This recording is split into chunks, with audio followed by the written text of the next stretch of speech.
Hello mga kababayan, si Dante Maravillas. Di ano na niya Mr. Maravillas nangyayari ngayon sa Senado?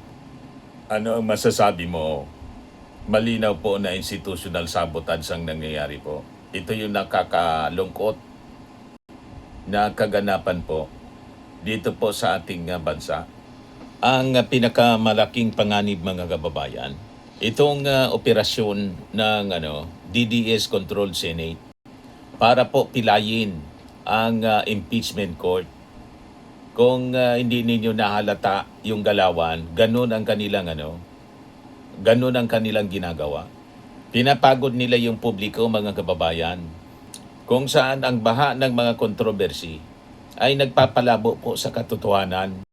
Layunin po nito na ilihis ang pansin ng taong bayan mula sa ebidensya ng impeachment. Kabilang yung mga confidential funds, ulat ng COA, at sworn testimonies upang lunurin mga kababayan yung naratibo bago pa man magsimula yung trial. So pag-usapan natin yung ebidensya at ang strategy ng psychological exhaustion na kanila pong ina-apply ngayon, kanilang ginagawa ngayon mga kababayan.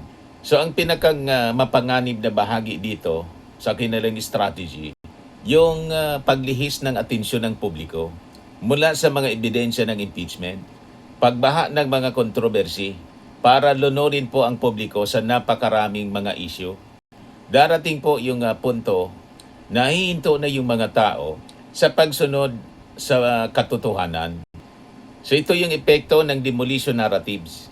Kung mas maraming oras mga kababayan sa telebisyon at saka sa radyo ang ibinibigay sa mga kwentong pansira sa politika, nababawasan po yung atensyon sa totoo pong ebidensya ng impeachment. Ngayon, ang mga isyong babawasan yung pagsusuri at focus. So kulang na pagsisiyasat sa mga confidential funds. Kunti na lang yung magiging diskusyon tungkol sa mga natuklasan ng AMLAC, pati yung mga COA findings. Kawalan ng focus doon sa mga sworn testimonies o mga sinumpaang pahayag.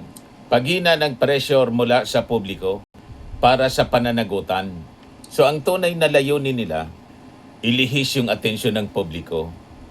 That could be the reason mga kababayan kung bakit posibleng maging aktibong muli yung Blue Ribbon Committee. Yun ang intensyon ni Amy Marcos. Simulan uli daw yung investigasyon ng Senate Blue Ribbon Committee para doon ma-focus yung atensyon ng mga tao. Hindi na kay Sara. Huwag tayong pauuto, mga kababayan. So paano ito mangyayari? Yung strategy nila ng deflection, distraction, paglihis ng atensyon ng publiko. Magkakaroon sila ng media flooding ng mga kung ano-anong kwento. So abang naglalabas po ng mga matitinding ebidensya sa impeachment trial ni Sara Duterte, posible mga kababayan na magpatawag ng emergency hearing ang Blue Ribbon Committee na kontrolado nila ngayon tungkol sa ibang mga isyu. Ang magiging maingay at mainitan na sagutan sa hearing ng Senate Blue Ribbon, yun po ang siguradong magiging headline sa mga telebisyon at radyo, pati sa mga periodiko at sa social media. Kaya mangyayari niyan, malilimutan ng publiko yung mga ebidensya laban kay Sara. Nag-gets na ninyo yung ginagawa nilang strategy. Kaya napakaingay ngayon kung ano-anong kontrobersy ang ginagawa ng drama nila yan. Ang ginagawa mga kababayan ng mga Duterte senators, nilulunod tayo sa kung ano-anong mga isyu. Kaya tingnan ninyo, hindi na napag-usapan yung articles of impeachment. Kasi sa pandinig ng publiko, luma na niya yung kwento. Yung mga tao gusto palaging bagong controversy. So gagawa sila ng bagong mga controversy. Huwag tayong malingat mga kababayan. May director po na nasa likod nila. So ang gagawin nila, information overload. Araw-araw magpapasabog sila ng mga bagong chismis. mga bagong akusasyon sa committee para yung media doon ang pagtipon-tipon. Magkakagulo doon. Kasi yung media mahilig din sa chismis. O di ba? Mga kababayan, pero kaming mga veterano, hindi na madadala sa ganyan. Alam na namin yung drama ng mga politiko. Mga diversionary tactics na ginagawa nila para protektahan yung kanilang interes. So sa dami ng ingay mga kababayan, mangyayari, mapapagod ang utak ng mga ordinaryong mamamayan at sasabihin ng mga tao, lahat naman na niya sila corrupt. Di ba? So mawawala yung galit ng bayan. Kaya makakalusot ang isyu sa corruption laban kay Sara Duterte. Yun ang kanilang agenda. Yun ang kanilang gustong mangyari. Preemptive strike, ika nga. Bago pa opisyal na magsimula yung paglilitis, gagamitin nila yung Senate Blue Ribbon Committee, kontrolado ng Duterte senators na puro haros may kaso din, upang gisahin at sirain yung credibility ng mga testigo sa impeachment. So ang kaso, magmumukha na lang na gantihan ng mga politiko sa mata ng publiko. So ito yung mga taktika na nakikita natin para dipinsahan at iligtas po si Sara Duterte. So ito yung mga possibilities mga kababayan na gusto nating ibigay sa inyo. Pwedeng magkaroon sila ng legal offensives. Ang pagharang nito sa korte, pagain ng petisyon sa Korte Suprema para po sa temporary restraining order tulad ng ginawa dati. Mga kababayan, sa si Bato de la Rosa, ganun din yung ginawa. Yun ang mga legal strategies nila. Paggamit ng teknikalidad sa rules ng Senado upang patagalin at i-delay yung paglilitis. So that is a possibility mga kababayan. Then, pwedeng gamitin nila din yung tinatawag na pag-api card, the underdog narrative. Yung pag-frame po, mga kababayan, sa impeachment bilang isang political persecution. At saka, palalabasin nila na panggigipit ng ating administrasyon. Pagising sa emosyon ng mga taga Mindanao laban sa Imperial Manila. Palabalabasin nila taga Mindanao si Sara, inaapi ng Imperial Manila.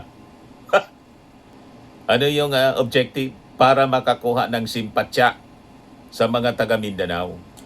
Pwedeng gamitin yung mga kaalyadong mambabatas sa Blue Ribbon mga kababayan na kontrolado nila para magsagawa ng murong-murong investigation sa mga pundo ng mga kalaban sa politika para ipakita na lahat naman niya madumi. Di ba? Tapos pwede silang gumamit ng media war at gaslighting. Paggamit ng mga blogs at saka mga troll farms, marami sila niyan, upang bahain ang internet ng mga alternatibong paliwanag. Ipapackage nila ngayon si Sara bilang biktima lamang ng politika. Ito yung lagi nilang ginagawa mga kababayan.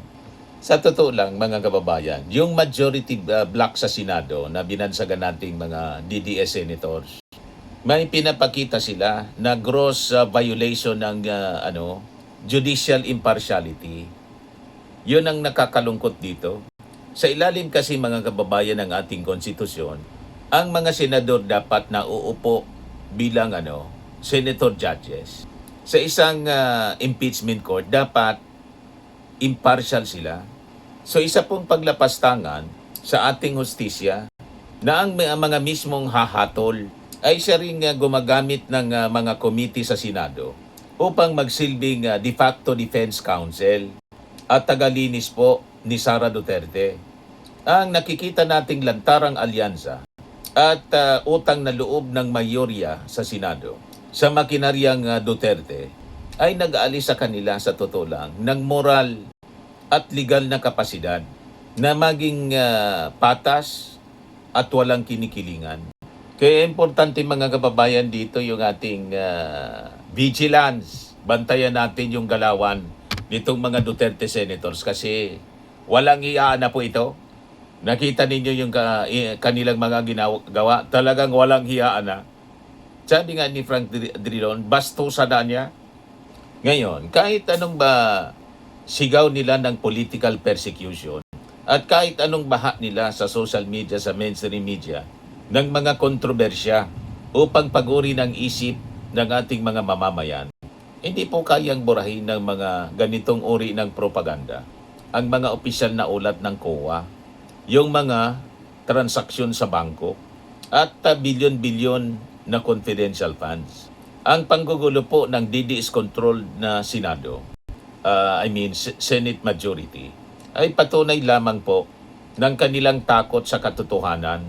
Isang huwad na mayoryang walang integridad, nandang isakripisyo po yung batas upang magsilbing bentilador at tagatago ng dumi ng kanilang amo.